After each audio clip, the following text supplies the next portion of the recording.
आखिर खेसारी लाल यादव को हराने के लिए ऐसा हरकत करना पड़ा। आइए इस मैटर पर बात करते हैं। नमस्कार, मैं रविंद्र और आप सभी देख रहे हैं भोजप्रिय स्टोर चैनल। आज सुबह एक पोस्ट आता है संजय यादव का, उसके बारे में बात करेंगे बाद में। लेकिन अभी अभी एक गाने जो पवन सिंह के पोस्टर आता है, उस गाने का नाम भी मैंने छुपा दिया है। लेकिन गाने का पोस्टर में देखिए कि इस तरह से भोजपुरी को दर्शाया जाता है। देखें आप लोग, अभी और दिखाऊंगा, आप लोग देखिएगा। कोई लोग ये ना सोचे कि मैं इस गाने का प्रमोशन कर रहा हूँ, ठीक है? कोई नहीं सोचेगा।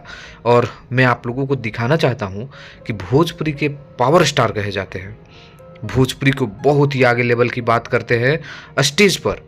लेकिन जब गाने का एक पोस्टर आता है तो ये दिखता है। ये देख रहे हैं, इस तरह के गाने का पोस्टर आता है और भोजपुरी को इस तरह से दर्शाया जाता है।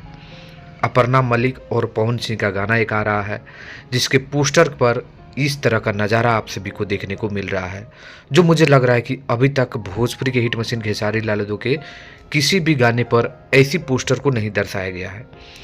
तो मैं पोस्टर पर ज़्यादा नहीं बात करूंगा। जब पोस्टर इस तरह से है तो वीडियो में किस तरह से होगा आप लोग समझ जाइए। तो भोजपुरी तो बहुत ही आगे निकल गया है। सोचिए, इस तरह से अगर निकलेगा तो कितना आगे निकल जाएगा पता नहीं। लेकिन हाँ, खेसारी लाल यादव का गाना 2-3 दिन में जो आ रहा है एकदम दमदार है। और पवन सिंह के फैंस जो भी यहाँ देख रहे हैं, थोड़ा कमेंट करो आप लोग कि आपके स्टार के पोस्टर जब ऐसा आ रहा है, सोचिए बहुत आगे बढ़ रहा है भोजपुरी। इस पर आपकी क्या राय है, कमेंट करिएगा, वीडियो को लाइक करके शेयर करिएगा। ठीक है, धन्यवाद।